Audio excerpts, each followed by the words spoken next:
Welcome to Untold History, the English adaptation of our celebrated Hindi series, which is now into its second season. My name is Atul Mishra. As we navigate through the annals of time, I will unearth the sagas of illustrious Hindu warriors, enlightened seers, and sovereigns who shaped the destiny of our land. These chronicles, lost in the shadows of history, deserve a voice in the modern world. So let us journey together, giving life to these stories, retracing the footsteps of greatness, and celebrating the legacy of these incredible figures. Stay tuned as I bring you the untold, the overlooked, and the simply fascinating aspects of our Sanatani past. Join us in this extraordinary expedition. Let's start the first episode.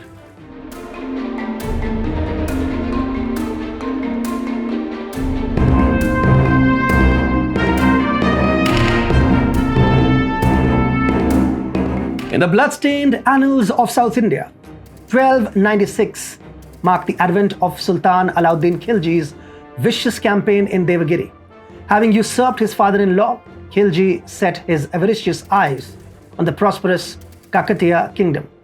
The Sultanate's first invasion, led by Malik Fakhruddin in 1303, was staved off by the indomitable Kakatiya warriors. Yet, 6 years later, Malik Kafur penetrated the kingdom, seizing several forts. The resilient Warangal fort capitulated only after an inexorable siege, leading King Pratap Rudra to offer a hefty tribute for peace. A dynastic shift in 1320 saw the rise of Tughlaq in Delhi. His son Ulu Khan struck the final blow in 1323, overcoming the Kakatiya resistance. Warangal, subjected to months of looting, rape, and carnage, lost its treasures, including the fabled Kohinoor diamond. The conquered king, Pratap Rudra, chose death over humiliation, finding his end in the river Narmada's cold embrace. In the bitter annals of 1323, the heart of Telugu country bled. Warangal had fallen, and the relentless tide of Muslim armies surged forth, seizing stronghold after stronghold. Kondapalli, Kondavidu, Rajamundri, Nedadavole, Nellore, and Kolanavidu. The blight of conquest spread like wildfire, reaching as far as Madhura's hallowed grounds in Tamil Nadu. The mighty Hoysalas and Kampili kingdoms in Karnataka buckled, absorbed into the engulfing maw of the Delhi Sultanate. The south had been vanquished. Amidst the smoldering ruins, Ulugh Khan rose, assuming the mantle of Muhammad bin Tughlaq, the unchallenged ruler of a subjugated India. In the tempestuous aftermath, the wounded heart of the Telugu country roared with rebellion. A spark had been kindled, fanned into life by Annaya Mantri and Kolani Rudradeva. These beacon bearers stirred the slumbering Nayak chieftains from the despair, welding them into an undaunted front. Their goal: safeguard the Telugu homeland and protect the sacred Hindu Dharma. From the battle-scarred soils of Vengi rose a warrior like none other, chosen to lead this rebellion. His name, Musunuri Pralaya Nayak.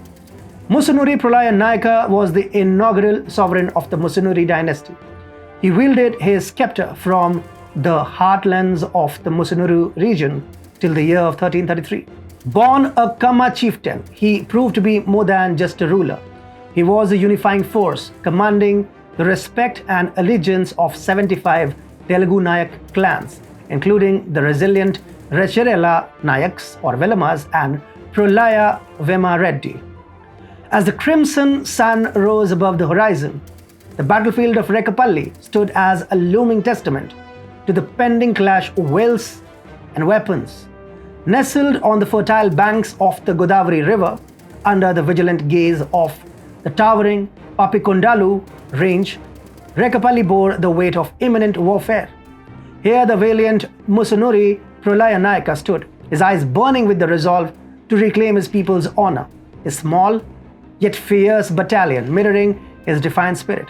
Opposing them, the monstrous machinery of Tughlaq's force stretched across the plains, a dark tide high on a string of unbroken victories. Their presence, a shadow cast upon the vibrant landscapes of East Godavari. A promise of bloodshed etched in the cold, hard steel of the blades. The battlefield echoed with the chilling cacophony of war cries, the ominous hiss of arrows slicing through the air, the ear-piercing clash of swords and spears. Yet amid the chaos, Nayak was a pillar of calm, his strategies as sharp as the arrows his archers expertly loosed. He used the land, the river, the narrow enclaves of the mountain range to ensnare the enemy, turning the Godavari's serene beauty into a strategic advantage. Nayaka's command was as thunderous as the crashing cymbals, as resonant as the beats of the dhol, as commanding as the blast of the shank.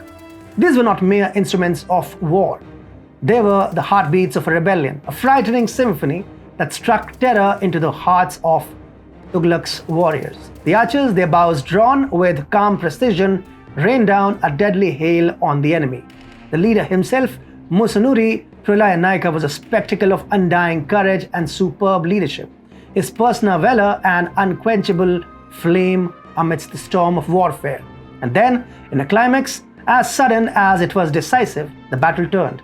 Nayaka, leading from the front, pierced the heart of the enemy. Tughlaq's formidable force, once an unstoppable wave, crumbled before the tenacity of the outnumbered yet undaunted Telugu warriors. Musunuri Prolaya Nayaka stood triumphant, a testament to the power of unyielding courage and strategic brilliance. The Battle of Rekapalli, written in the blood and sweat of warriors, had found its victor. He liberated the areas around the Krishna River as part of a larger effort to rid the Telugu lands of the Delhi Sultanate. In the smoldering aftermath of Delhi Sultanate's tyranny, Raja Musunuri Prolaya Nayak ascended, a beacon of resilience and restoration for the battered Telugu lands. He breathed new life into the Agraharas, the hallowed cradles of learning and Vedic philosophy, lost under the Sultanate's dominion. With the bold strokes of his reign captured eloquently in the Vilasa Grant, he resurrected the suppressed Hindu rituals, rekindling the sacred flame of their faith.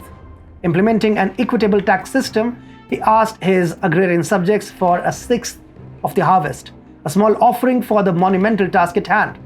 With these contributions, he fortified military strongholds like the Nagunur fort near present-day Karimnagar and embarked on the arduous journey of reclaiming the former glory of the Kakatiya Empire. As Raja Musunuri Prolaya Nayak drew his final breath in 1333, the mantle of leadership fell onto the stalwart shoulders of Kapaya Nayak. His rule began with a thunderous declaration, the expulsion of the Delhi Sultanate from the once vibrant capital of Kakatiya, Warangal. In 1336, Kapaya Nayaka took his brothers and his predecessors' dreams and made them his own. Under his valiant leadership, the final vestiges of the Sultanate were purged and the legacy of Prolaya Nayak was honored. The year 1351 marked the end of Muhammad bin Tughlaq, who breathed his last in Thatta, Sindh, during a campaign against the Turkic slave tribe Taghi. His reign saw the Delhi Sultanate fracture under two powerful resistances. One, the formidable Rajputs under Hamir Singh of Mewar, who reclaimed Rajputana after the decisive Battle of Singoli in 1336. The other, the relentless southern force led by Harihar and Bukka, who not only bested the Madurai Sultanate but also forged the renowned Vijayanagar Empire. However, in this narrative of valiant resistance, the heroics of Musunuri Prolaya Nayaka often remains unsung. Musunuri Prolaya Nayak emerged as the guardian of the Telugu states during a time of unprecedented turmoil. Yet there remains an ironic twist to this tale, despite their crucial role in shaping the future of the Telugu lands. A conspicuous absence of collective remembrance surrounds the Musunuri Nayaka dynasty, not just among the Telugu people, but also within the larger Indian context, a faint whisper in the annals of history. This dynasty's monumental achievements have been somewhat neglected, the contributions to self-rule and emancipation from the iron grip of the Delhi Sultanate largely forgotten. But this series of mine exists for this very reason, to familiarize modern India with forgotten dynasties like the Musunuri Nayak dynasty and their brave king, Musunuri Prolaya Nayak. This was the story of the defeat of the Kakatiya Empire, of Tughlaq's empire of darkness, of the great mercenary Pralay Naik who emerged by tearing the darkness apart. I will continue to bring you such other stories along with the upcoming editions of Untold History. Jai Shri Ram, Vande Matram.